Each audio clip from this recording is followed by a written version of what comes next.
Again, welcome everyone to this session of Digital Transformation in London and Lean Agile Delivery and Coaching Network event.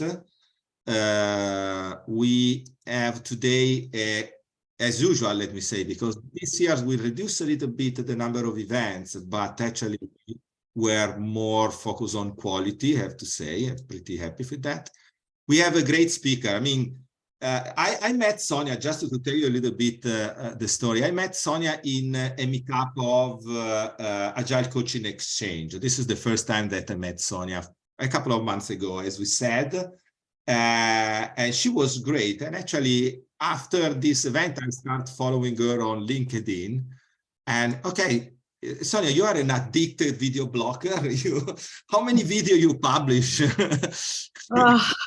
It's hard to say. Probably we have more than 100, probably even 200 so far.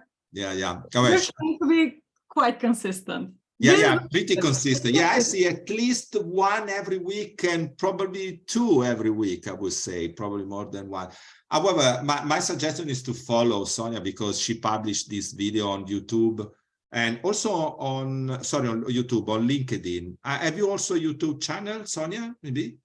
Yes. So you can follow her also on YouTube.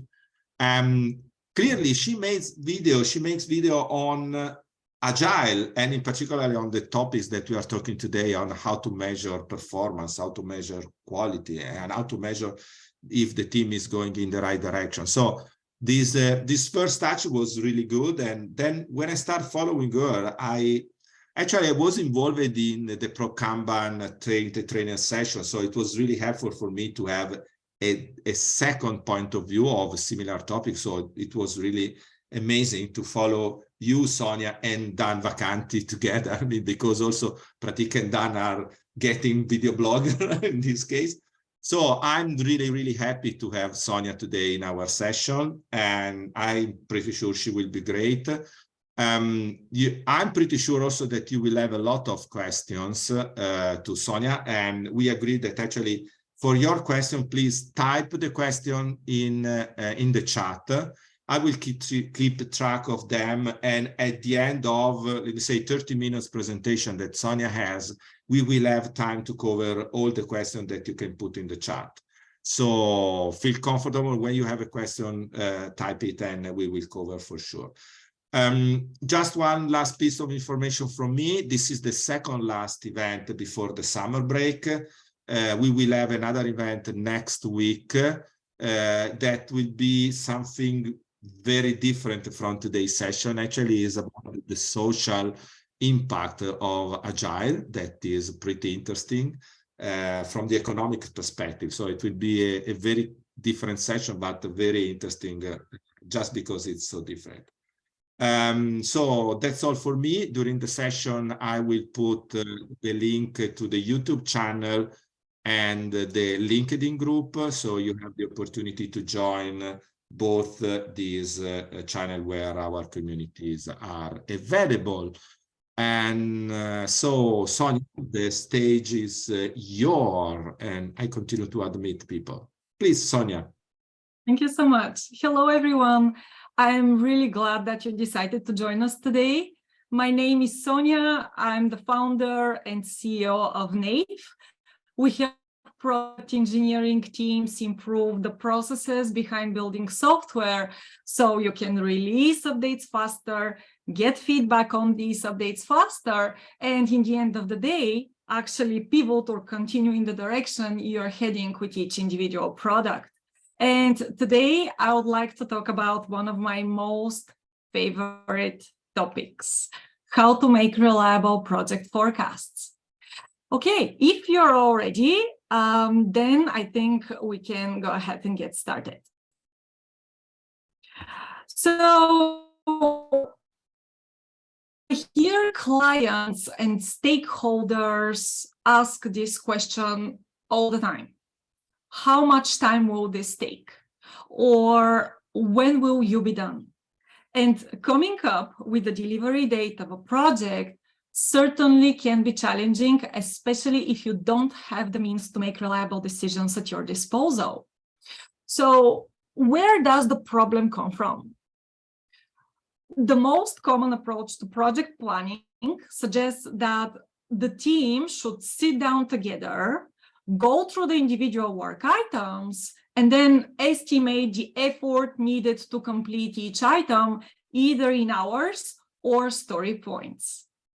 And then the times are accumulated and a margin is added on top of the total sum in order to account for any unanticipated events. And the result would look something like, we will need approximately 10 weeks to deliver, or we will need about 5 sprints to complete the work. But what's the chance of meeting that commitment? Let me ask you a question. Would you commit to delivering in 5 sprints if you knew there was only a 20% chance of meeting that deadline?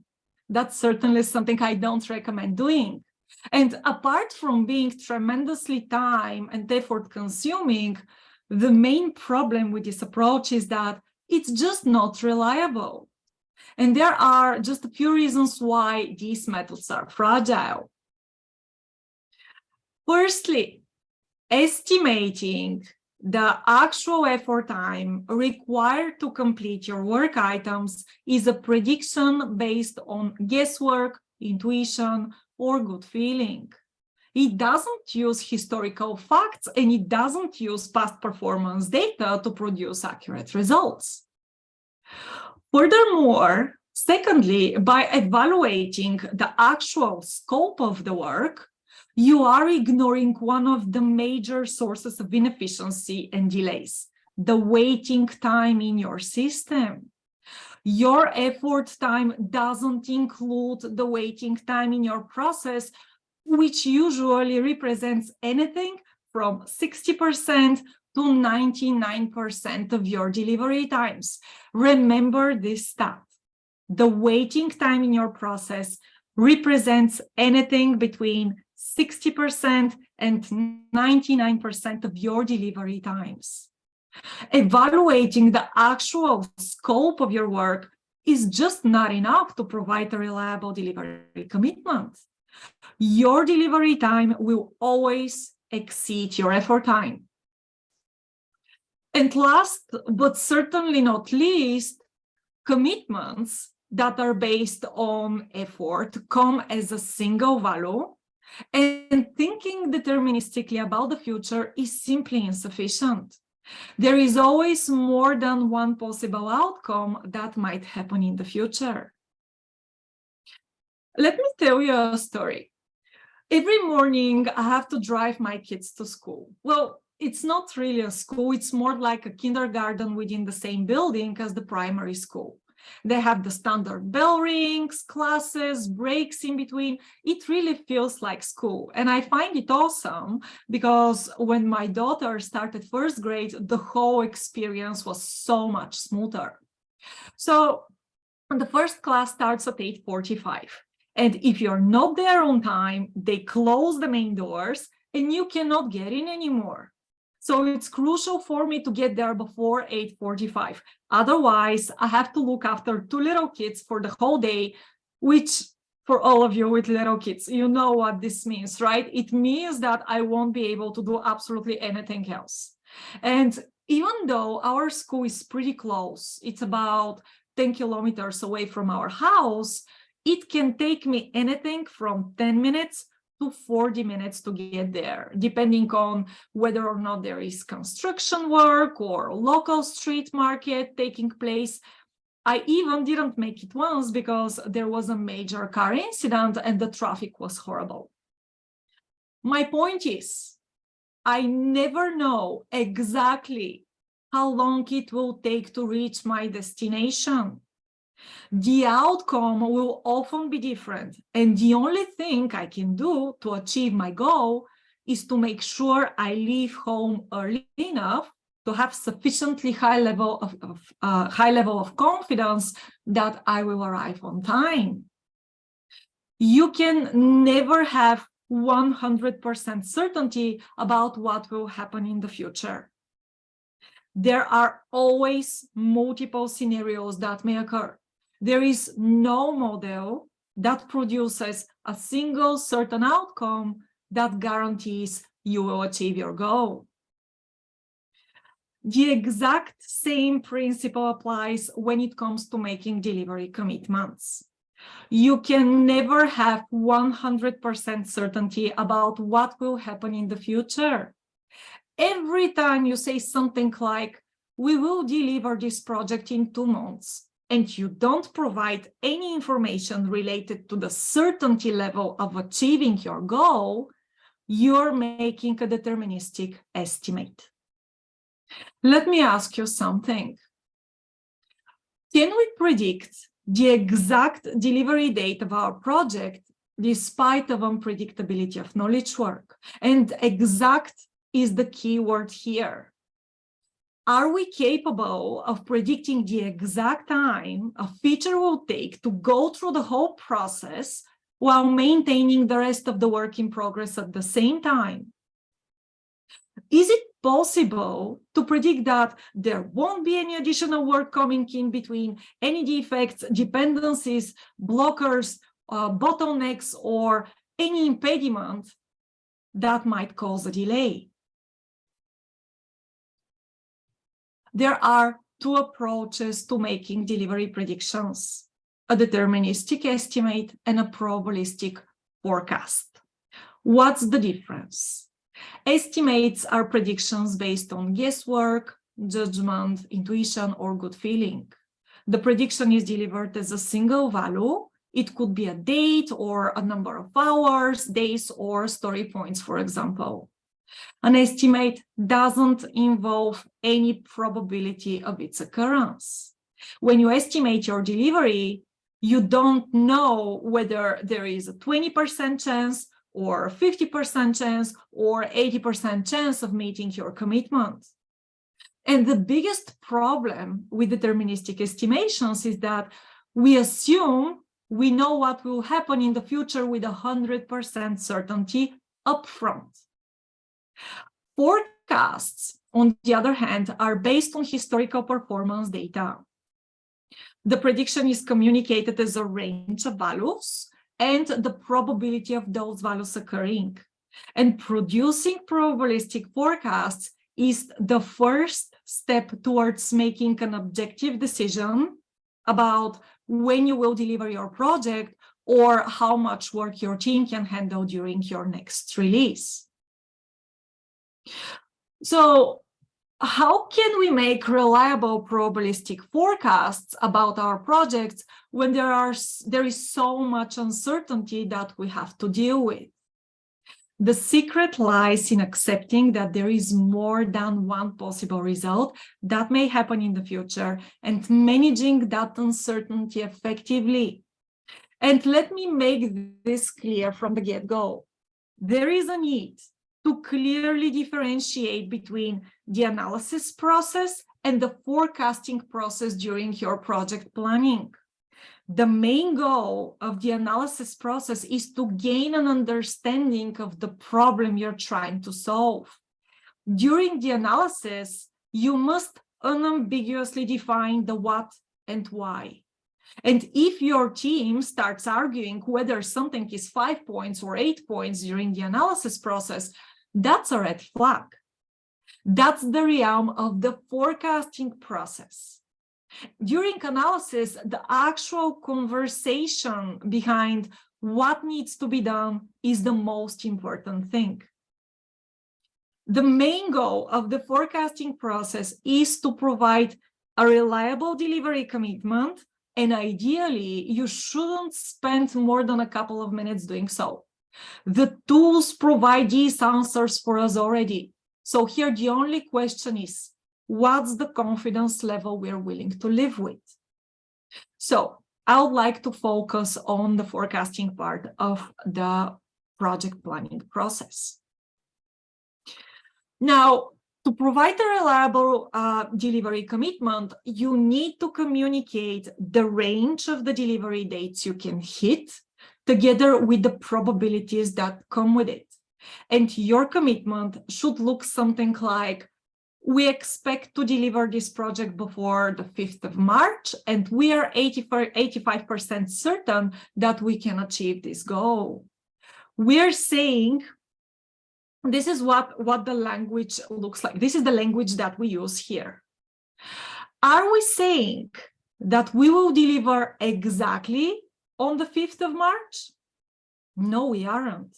What we're saying is that we will probably finish earlier, but it won't be later than the 5th of March, and there is an 85% probability that we will keep our promise. Pay attention to the language we use here.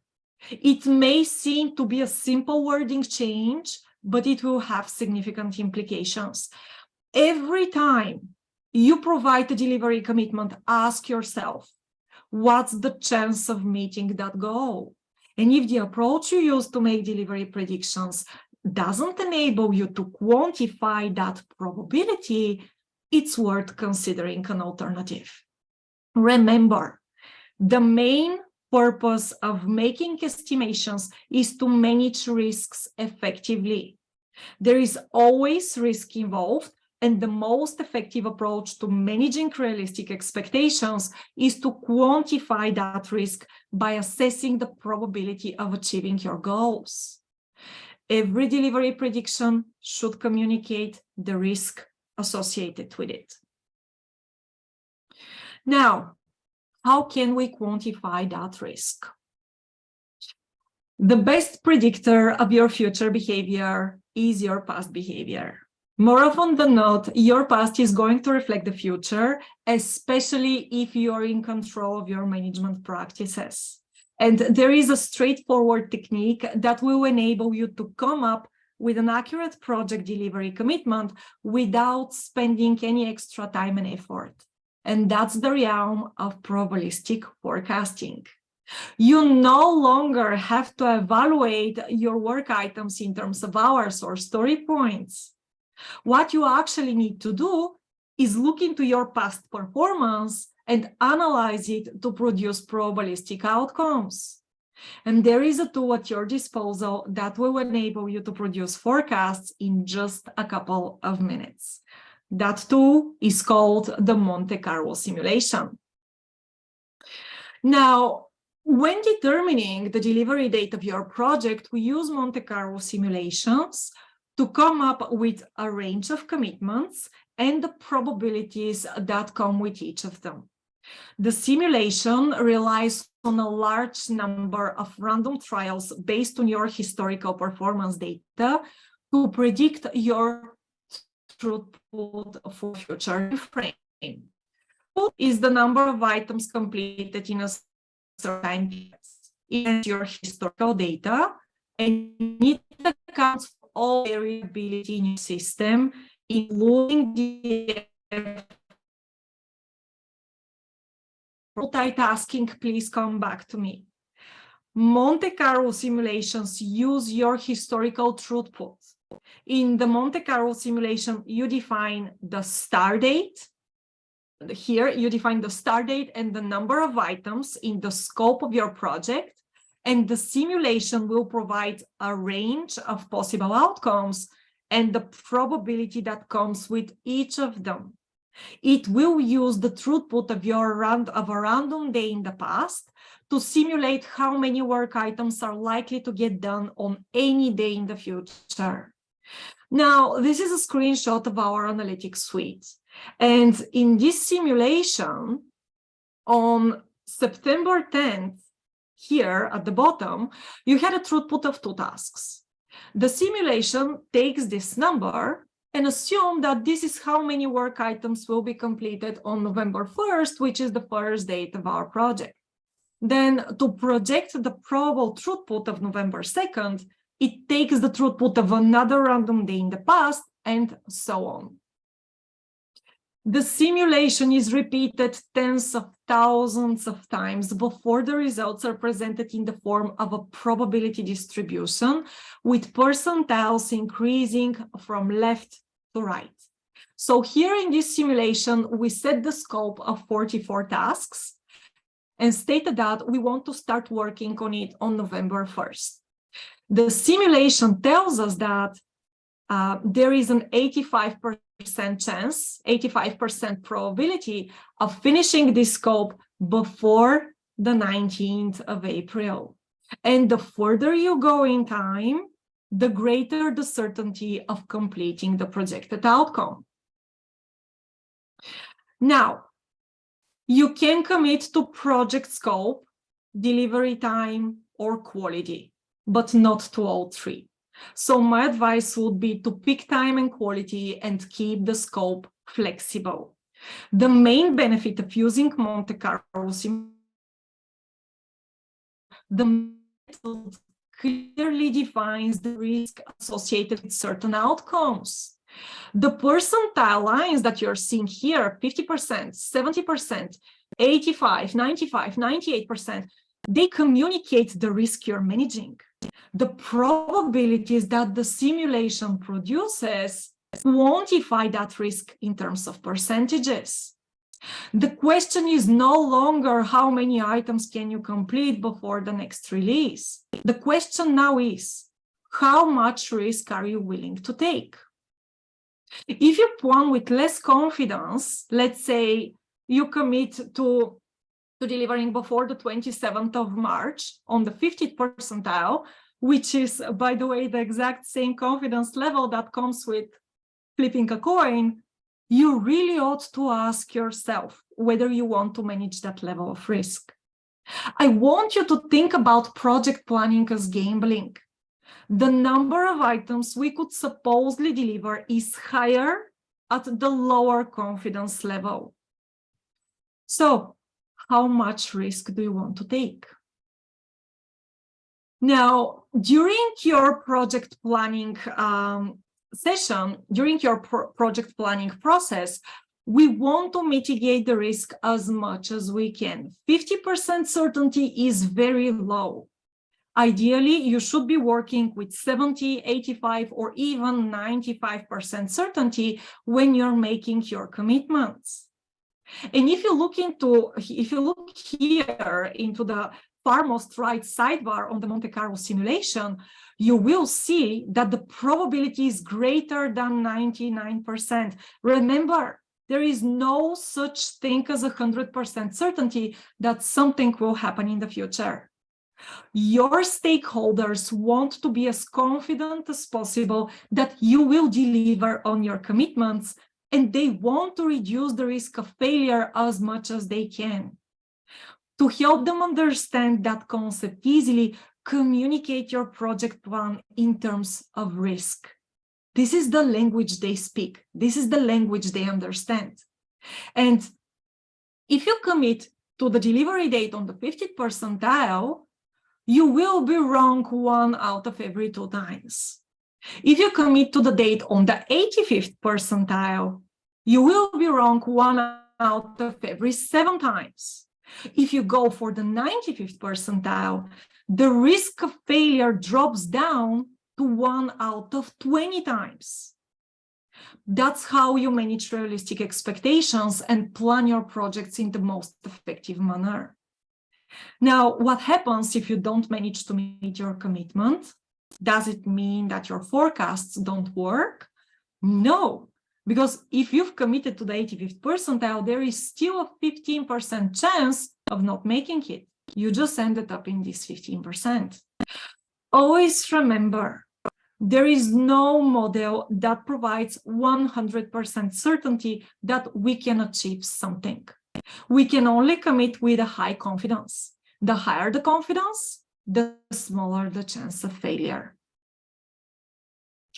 Now, guys, I have some tough love for you. The fact that you've come up with an initial delivery commitment using Monte Carlo doesn't mean that your job is done. The initial project planning phase is just that, an initial delivery prediction. It's just the beginning. Don't fall into the trap of assuming that everything will go as planned. On the contrary, your work has just begun. Now, let's take a step back.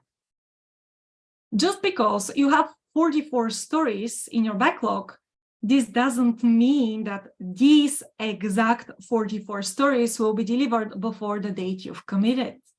That's not what the Monte Carlo simulation is telling you. What the simulation is telling you is, if you have 44 items, they will be done before the 19th of April, and there is an 85% certainty that you will achieve that goal. Remember, during your initial project planning stage, you still only have a high-level understanding of your work items. Once you initiate your project, you will probably split your stories. Some of them will drop off, more will be added, you will discover defects, and additional work will come in between.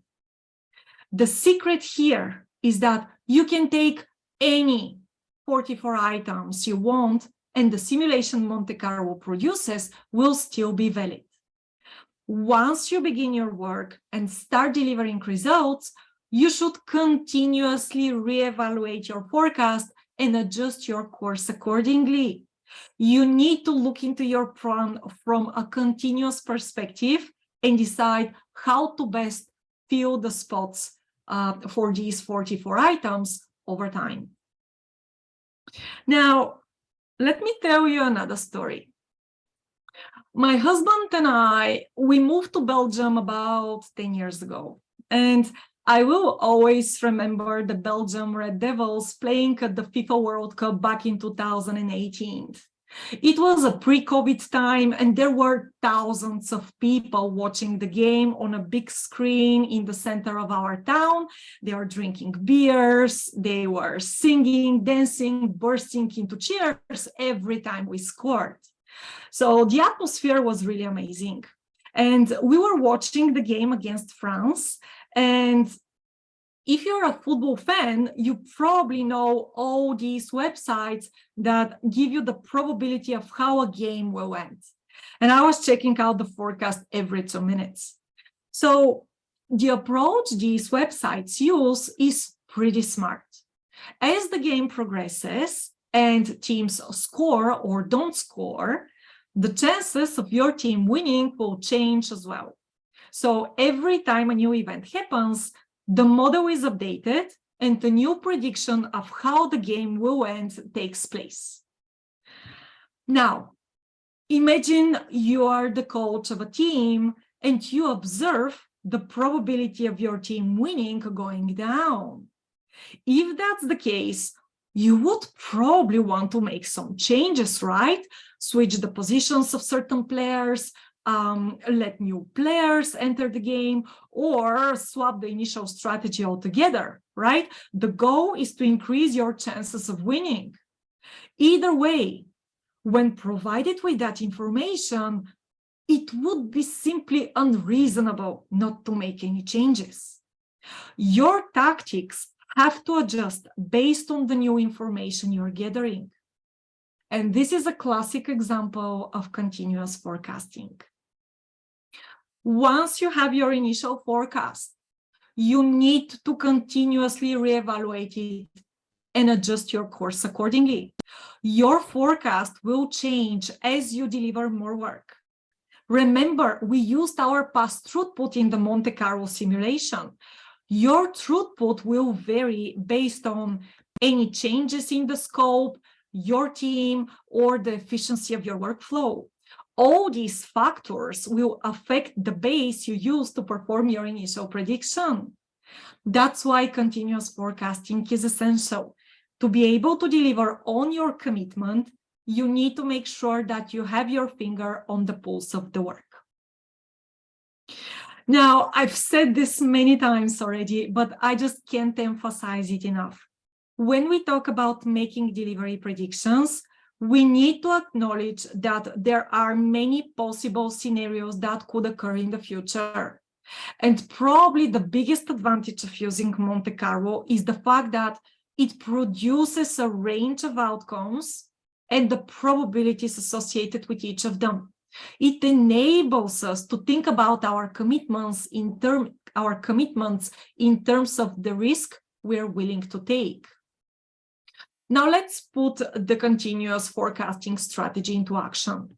Let's go back to our initial example. So if we say that hypothetically, our project started on November 1st, and we have 44 items in our backlog, and we've committed to delivering the work before the 19th of April, and that outcome comes with an 85% certainty of us meeting our goal. Now, I want to show you something that we call the release tracking dashboard. Here we have the start date of our project, today's date, as well as our planned release date. So the scope is 44 items, and the probability percentage of us meeting our goal is initially set to 85%. We also have the rest of the probabilities that come with our forecast, 30, 50, 70, 95, and 98%. This is our starting point. This is the initial forecast that we've made at the beginning of our project, November 1st. What we want to do now is to track the release tracking dashboard every 2 weeks. So from here on, we're going to evaluate our progress on a regular basis. So we start working on the 1st of November, and as we deliver work, we want to apply the continuous forecasting strategy to reevaluate our initial commitment. We run the simulation again on November 15th. We change the start date of the simulation to November 15th, and we extend the throughput date range to account for the work we've completed so far. Now, let's say that the remaining scope is 35 work items. Now, the simulation says that based on our performance in the past 2 weeks, the probability that comes with our initial commitment has moved to 62%, which means that we are off schedule and the work is not moving smoothly through the process. Now, if you observe that the probability of hitting your initial commitment is dropping down, this is a red flag, right? You need to act accordingly. You need to take action in order to avoid delays. You need to continuously reevaluate your forecast and take actions in order to get back on track. Now, after a few weeks, your release tracking dashboard will look something like this. We still have the start date of the project set to November 1st, and let's assume that today's date is January 24th, and our initial target date is still April 19th of April. Here on the right side, you'll see that as time passes, we keep delivering work and the remaining number of items go down, the probability of our initial commitment changes as well. So these are the probabilities of meeting our initial goal. On the 15th November, it was 62%. On 29th of November, it's 73%. And today, it's already 95%. So there are still 14 remaining items, but the probability of delivering on time is really high now. And the most important thing is to stay on top of the progress you make and ensure you take action accordingly. In this specific instance, in this specific example, this team, they went off track on the 15th of November. So a solution for them was to reduce their WIP limits, which enabled them to stop multitasking and focus on the outstanding work, a decision that ultimately resulted in an increase in their throughput. And even if the adjustments you make don't pay off, that's okay. If you've become aware of the situation and you can communicate it to your customers or stakeholders early so they can react on time. Acts like this builds credibility and shapes our reputation as professionals. So, to sum this up real quick, Monte Carlo simulations clearly define the risks associated with a certain outcome. When it comes to planning, the conversation now moves from when will you be done to how much risk are you willing to live with. The fact is the Monte Carlo simulation has already provided the answer to that first question. Now it's up to you to decide the level of risk you're willing to take. And using continuous forecasting will enable you to understand whether the risk you've taken is increasing or decreasing as you work through your project. The Monte Carlo simulation is there at your disposal to provide real-time feedback on whether you will make it on time or you need to adjust your course accordingly to mitigate the risk of failure. Take advantage of it. That's the most effective approach to managing realistic expectations. And here in our Kanban Analytics suite, we have implemented the continuous forecasting strategy. The release tracking dashboard is exactly what you need to put a finger on the pulse of the work and make sure you stay on schedule. All of the numbers that I showed you, all of this is calculated automatically for you. And today I have a very special offer to get your hands on it. So I'm going to tell you all about it in just a moment. But before we get there, I would like to spend just a moment talking about the prerequisites to making probabilistic forecasting work in your own business context.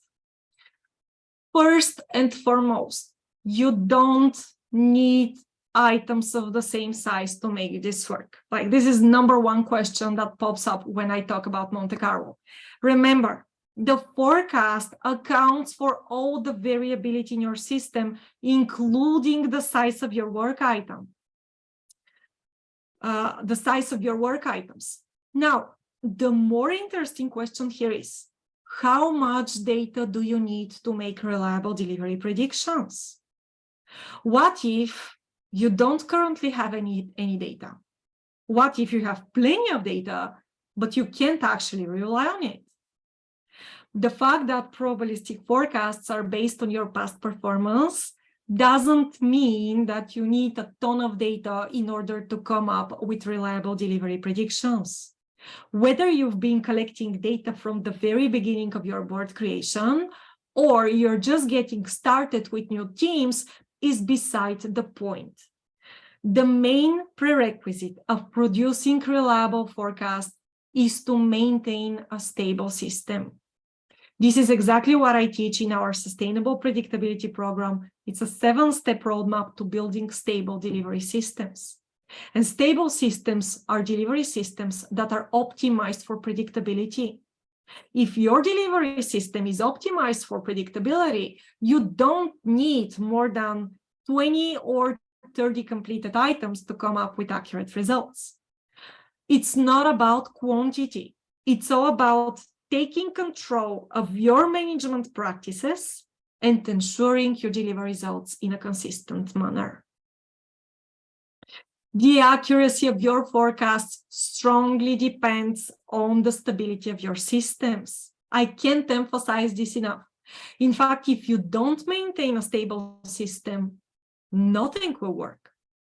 If you don't take control of your management practices to enable predictable delivery results, nothing will work.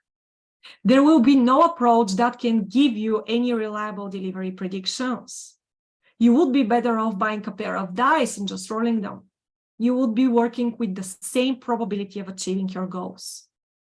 The only prerequisite to making accurate delivery forecasts is to optimize your systems for predictability. So if your data is all over the place and there is a huge gap between the percentiles on your charts, I would be thrilled to welcome you to our program and sort this out together. Now, if you're ready to take action and take the next step and put everything we talked about today into practice, you don't want to miss this out. From today till the 14th of June, we offer an extended 30-day free trial for our analytics suite. Usually it comes with just 14 days. Now, if you go to getnave.com/June 14th, you will be able to have a 30-day free trial. On that page, you can start the trial. There is no obligation, no credit cards required, none of it. Just go ahead and check it out. The offer is valid till June 14th. So make sure you go ahead and create your account right away. You will be able to see a dashboard with your own data and try the probabilistic forecasting strategy from the get-go. So it's getnave.com/June 14th. All right, my friends, I hope you enjoyed this session, and I'll be happy to answer any questions you may have. Yeah, I put the link in the chat so you can click and go directly to the Nave page. Actually, as you say, the first question that we have in the chat is exactly about a stable system. I think you already explained and respond, but however, Loretta, if you want to make the question to Sonya, you can unmute. Turn on the camera. Loretta, are you there?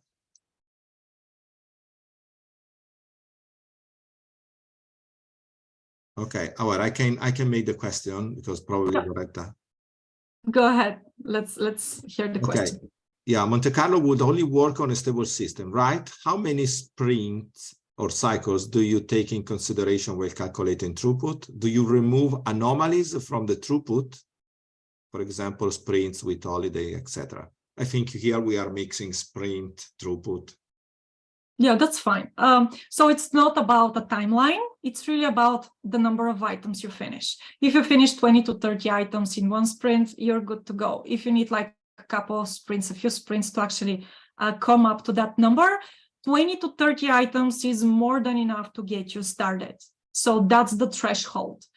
Now, if you have outliers, please keep them in the system. You don't want to filter out any data points. It's very important because these outliers, they actually happened and you do want to take them into account, right? So do not remove any data.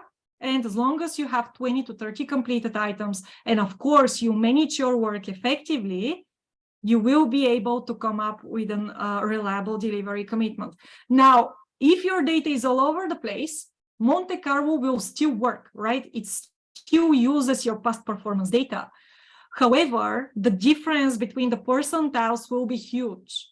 You can end up in a situation where the 70th percentile points to, let's say, 10 days, and the 85th or the 95th percentile points to 120 days.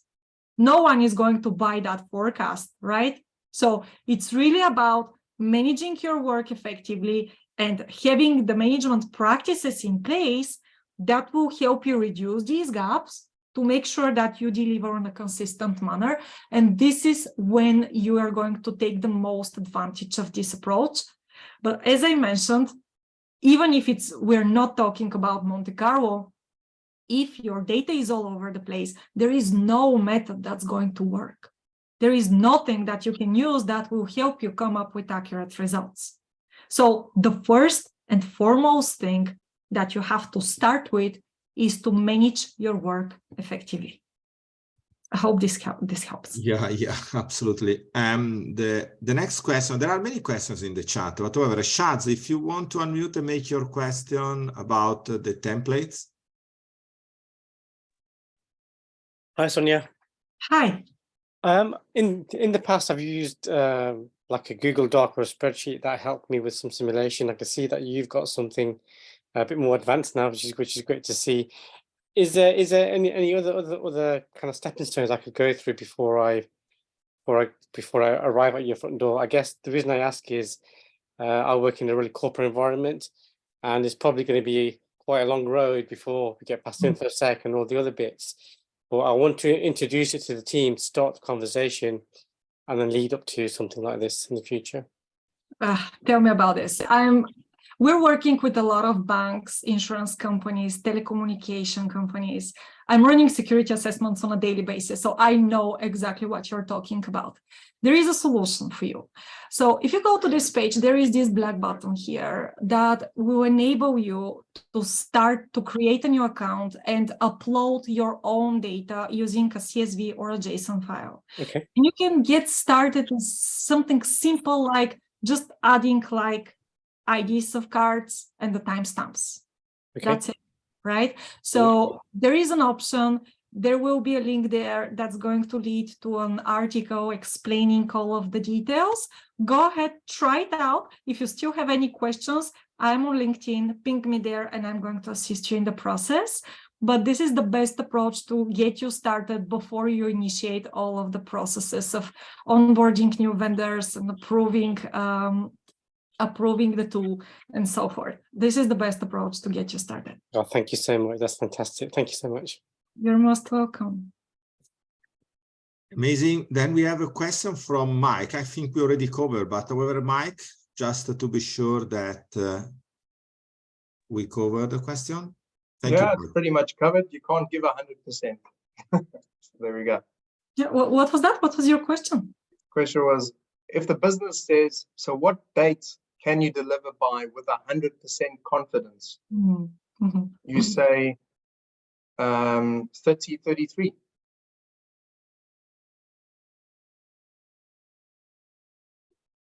Okay, then there is a not a question actually from Vincent, but an observation. And I'm really curious. Vincent, if you can unmute and turn on the camera, if you can share your thought about the statistically meaningful 12 weeks of data, that could be an interesting point, because we already covered how long should be the history, but he referenced something about. Vincent, are you there? Okay. They still on mute. However, he said that statistically you need at least 12 weeks of throughput data with any tool like Jira and so on. So what you can comment, Sonya, about this? The reason why I don't want to commit to a timeline is because it depends on the rate of delivery. What if you complete one item in these 12 weeks? One item is certainly not enough to make any simulations working with it, right? So, and also, what if your team is like super efficient and they deliver like, I don't know, 20, 30 items per sprint? Like in 12 weeks, you have so much data, you don't need to wait that long to get started, right? That's why I prefer to work with number of items rather than timelines, if this makes sense. Yeah, absolutely. And then we have a question from Gabriel Casarini. If you want to unmute, turn on the camera.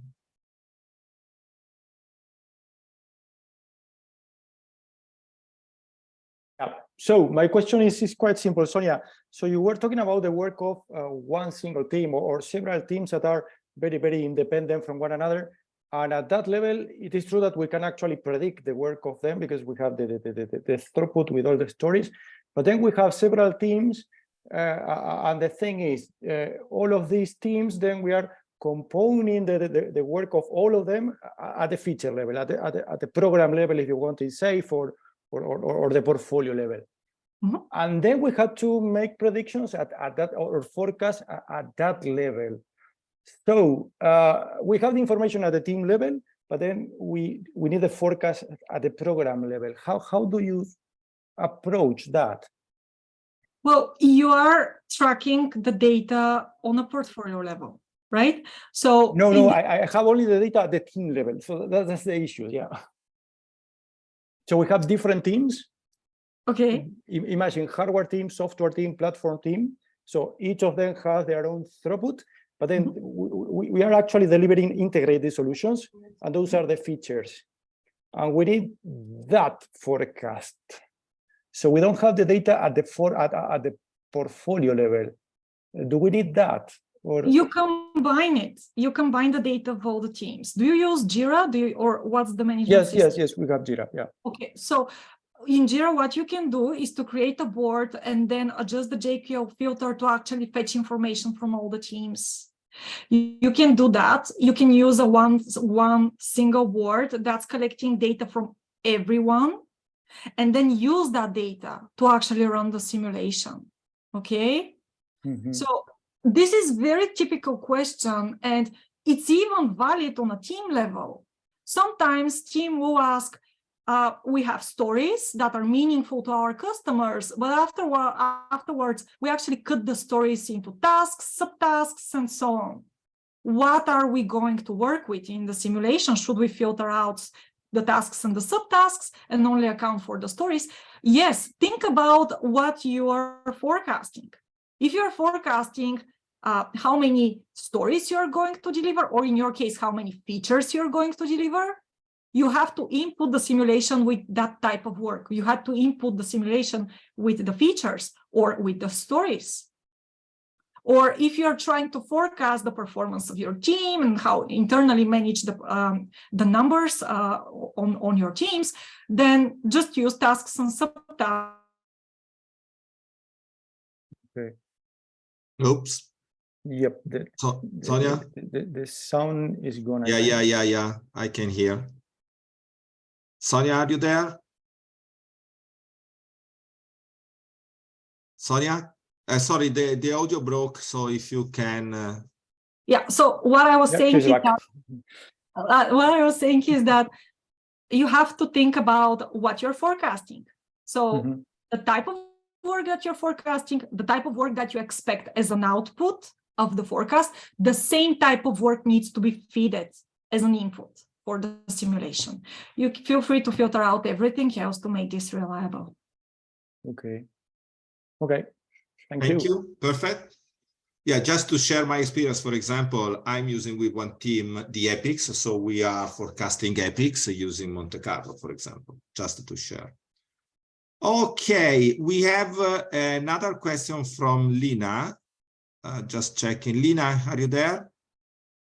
No more question has been answered. Thank you. Yeah, okay. Yeah, also in the chat. Then there is a question from me, actually, Sonya. The simulation that you showed actually is based on the assumption that we have a given number of items, and so we can predict the probability across the time, okay? Yeah. Is it possible to use Monte Carlo in a context when you have a fixed date and you want a probability on the number of items that you will be able to complete in that date? And how can yes, absolutely. In our analytics suite, we support both the options. We have Monte Carlo delivery date and Monte Carlo number of items. So if you have fixed releases, then the only difference will be, instead of adding start date and number of items, you add start date and end date. And then the simulation is going to produce the number of items that you can fit within that time frame and the probabilities that come with it. So it works exactly the same way. Just instead of end dates, it's going to give you a number of items. Perfect. Then we have another question from Dan. Actually, new questions are coming, Sonya, so great session. Then you can unmute and make your question. Thank you. Hello, Sonya. Thank you. That was a great talk. I had a quick question. Is there a temptation for an organization to recalculate the risk level partway through a project, either for positive or negative? And I think you covered this with a continuous evaluation. There is always, like, especially at the very beginning, when I see teams getting started with this approach, sometimes there are quite loud conversations going on around the numbers and the probabilities that they're observing. But in the end of the day, it's their call. So as we saw, the answer of when will this be done is already there. They already see it. Now the question, and our job now, is really to decide how much risk we're willing to take. If they decide to work with a lower risk, then they take that responsibility, right? So you should always make sure that you communicate this. And the example that I gave you, like, if you commit to the 50% percentile, you'll be wrong 1 out of every 2 times. Use that example, okay? So people actually know and they actually understand what they're dealing with. And having the continuous forecasting in place is a very strategic move as well, because in a very short time period, you will be able to prove your point and report how you're moving based on your initial commitment. So that's why when I started this presentation, I told you guys, I said, this is your initial point. Don't think that this is your final point. Don't think that this is your final commitment. And communicate that. This is the start. And from then on, you continuously keep reevaluating that forecast to understand how things are moving.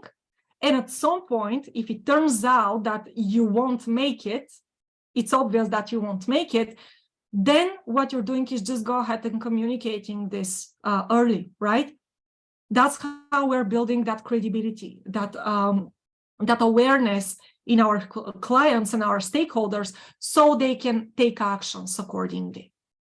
There is temptation, for sure, but the numbers are there to support us to make reliable decisions. In the end of the day, that's all this is about. Managing risks effectively and making sure that we make reliable business decisions. And no one can argue with numbers. No one, if you like showcase black and white what you're seeing, no one can argue with this. I hope this makes sense. It does. I'm sure they'll try and argue with numbers, but no, I agree. Thank you. Okay, you will let us know. Okay, the next is coming from Maura Iwa. Actually, she puts two questions. I think that we covered already the first, but the second is pretty interesting. Maura, can you make your question to Sonya? Are you there?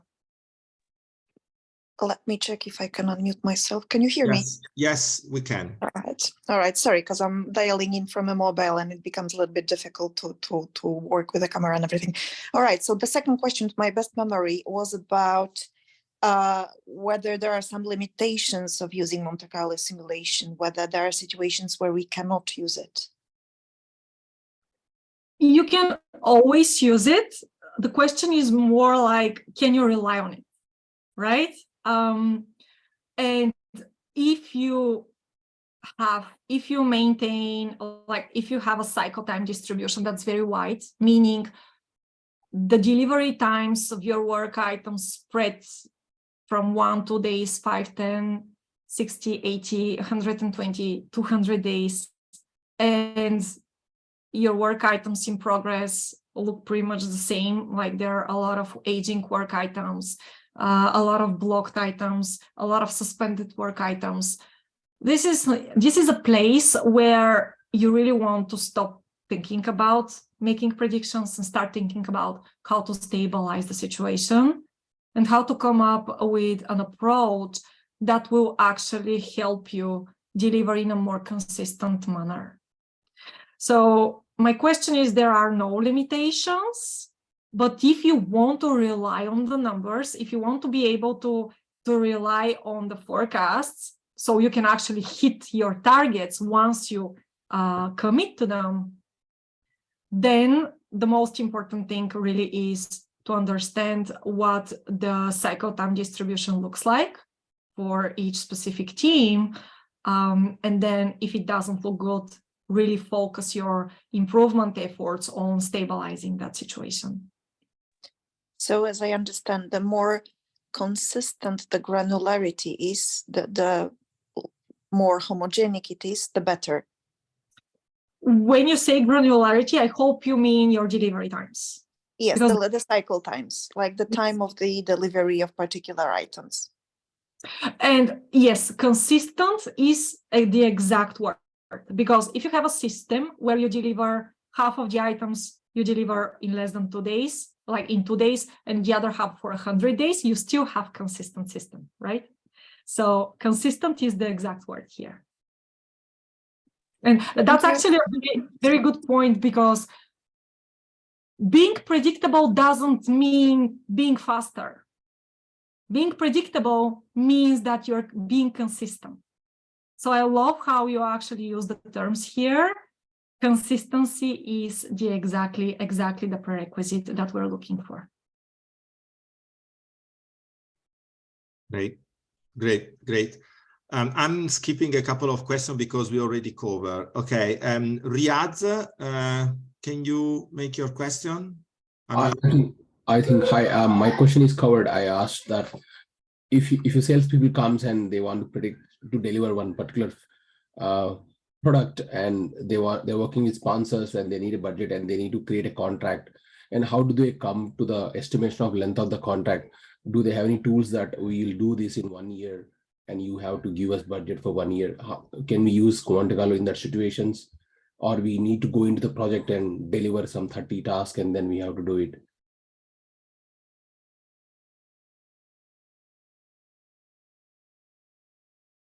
Sorry. Yes. Yeah, so Sonya is there, but it's frozen. She's frozen. Yes, I apologize. Maybe Sonya, Guys, yeah, your video is scattering. Maybe you can try shut down the video. The audio is scattering, sorry. Hello?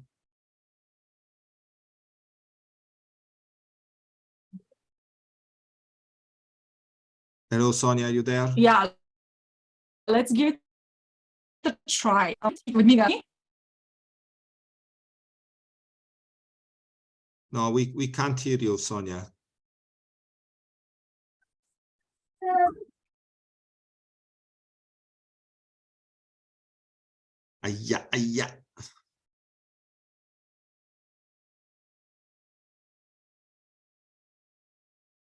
I think that she left. Let's wait just. Oh, she's there. Okay, amazing. Sonya, we can see. Yeah. I got kicked out. I apologize. My internet connection is not stable today, but that's fine. So Riaz, I didn't hear your question. Maybe you can repeat it. Yes, I want to just understand if we have new scope coming in, we have to negotiate with client that, okay, we'll do this particular product in next 1 year. We need 1 year contract. We need 1 year budget for this. How they decide there? Because unless you go into the project, work some things, unless you don't have that velocity, how can they decide? Can we use Monte Carlo in that situations? I would suggest using Monte Carlo in that situation, as long as you collect 20 to 30 items, okay? As long as you get started and you see how things look like. Never commit long-term if you don't have anything to back up that commitment with, okay?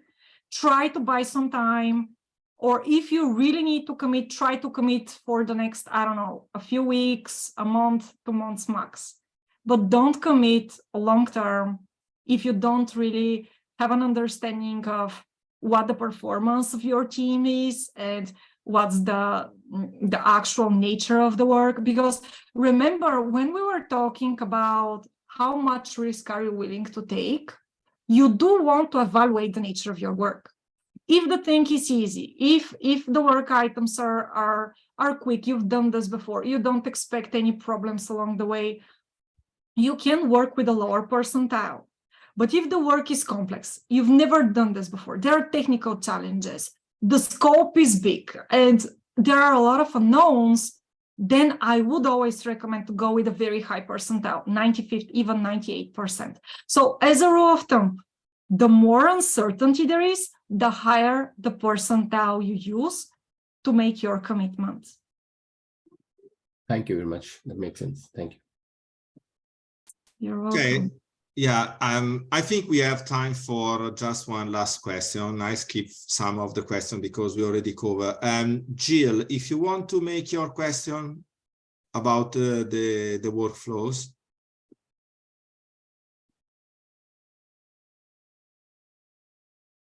Jill, are you there? I am here. Can you hear me? Yes. Yes. Please go. Hi, Sonya. First of all, a big fan of your website and your knowledge sharing. Yes, integrating Nave into Jira in regards to any sort of changes that maybe would need to be made to the Jira issue types or the epics or the workflows to make it more successful and easy to use. So creating a dashboard and start using our analytics suite is very easy. As long as you have a workflow, you have a start of the workflow and an end of the workflow, then you're good to go. So when you create your dashboards, you have to specify what's the status that take all the backlog, which are the statuses that you use to specify your work in progress, and which are the statuses that you use to mark your work as completed. As long as you have that set up, then you're good to go. And I want to emphasize something. Our analytics suite is process improvement tool. Our assumption is that your processes are not ideal. Probably they're quite messed up. Probably there are things that have to change. We covered all of that because the goal for us is to help you improve these processes and to optimize them and bring them to a level where your teams are actually able to spot problems on their own, and the work is moving smoothly through the system. Initially, we don't expect any of that. So no, there are no any prerequisites to actually make the most out of our tool. In fact, in situations where you don't really have anything in place, you will have the most benefit of the tool because you are going to review so many opportunities right from the get-go that we have case studies where we've actually recorded 200 to 300% performance improvement in just a couple of months by just tweaking a few things that were invisible before you started analyzing your processes. So go ahead, check it out as it is. We always say start from where you are now. There is no judgment on your current situation. Start from what you do now and take small steps to actually improve the current situation. I hope this helps. Yeah. Thank you. Okay, Sonia, I think there are still a couple of questions, but I don't want to abuse about your time, actually. So we are fine if we can cut this, but it's based on your availability, Sonia. I'm staying as long as you guys have questions. Okay, perfect. Okay, so we have 30 people connected. So these two questions actually are pretty different from the one that we are receiving. So that's why I think they are interesting. Karen, can you unmute and make your question about the pressure? Hi, yes, thank you. Oh, I've lost my question now. Yeah, when in a commercial situation where you've got the pressure of a contract, senior staff tend to start saying, well, we'll put more people on it, and thinking, well, that'll mean we get through more work. And I'm sure everybody on this call knows the problems with that, but that affects my ability as the manager to maintain the stability of the delivery system. So how does Monte Carlo cope with or react to that? So Monte Carlo is going to adjust based on the adjustments you implement on the environment that you work with. And having more people is not always the solution. Maybe the solution is to actually improve the way you decide which work item to take on next. Maybe an improvement would be to really focus on finishing what's outstanding rather than starting more and more work. Or maybe it could be based on certain policy that you can apply that's going to escalate certain blockers or help mitigate dependencies within the team, outside of the team. Like, these are all the management practices that I'm talking about when I talk about stable systems. These are all the tweaks that you can actually do to adjust your course accordingly. And if you have like the release tracking dashboard and you observe that you have the contract, you have the end date, you have the budget, but you're going off track, then the release tracking dashboard is going to give you that feedback right away. This is the time when you have to start digging and understand what's the situation, what's slowing you down, where the problem is. And it's just a trigger that starts a conversation. The results then are going to be affected by the actions you take, right? So this is like, think about this as different feedback loops that feed each other. So you work on something, the data from your boards feed Monte Carlo. Monte Carlo comes back to you stating that you're off track. You take that information, you go back to your teams, you implement changes, you change your system design, you apply new system policies, then the actual performance of the team changes, it feeds back Monte Carlo, it adjusts accordingly. So you think about this like as a loop of feedback that you can use to actually figure out where to put your attention and where to put your improvement efforts. So that's why I mentioned having that continuous forecasting strategy as an ongoing thing is the key here. You don't want just to come up with something at the beginning, sign the contract, have the budget, have the people, and halfway through the contract, figure out that there is absolutely no way that you can make this work. You do want to put a finger on the pulse of the work and observe it and track the progress at any one time. And having the tools at your disposal is the best way to be aware of what the situation is. Okay. Great question. Thank you, Karen. Yeah, thank you. I think that you already covered also the next question from Shaz. Shaz, if you want to make the question, but I think that Sonya already covered also this situation. No, it's fine. I think she's covered it nicely. Thank you. Yeah, actually, just for your information, was about, again, a change in the scenario where, for example, we have unfamiliar code base. And so, let me say, day by day, people actually become more familiar and increase of confidence. So it's exactly the same, but on a positive way. Okay, I think we had covered all the questions that we had in the chat. So from my perspective, thank you very much, Sonya, for sharing your knowledge. And also thank you for the opportunity to join Nave and the tool at a very discounted price. I think that the Q&A session was longer than the presentation, and this is a great example of a wonderful meetup. So again, thank you very much. I hope to have you again as a guest, maybe in the second part of the year. And thank you everyone that joined this session. And keep in mind that next week we will have another session. So registrations are already open if you want to join. So thank you again, Sonya, for your time. Thank you very much. If you want to continue the conversation, please ping me on LinkedIn. I would love to answer any other questions if they pop up. And thank you for the opportunity. It was a great pleasure. Thank you, everyone. Yes, I put your, oops, let me stop the recording.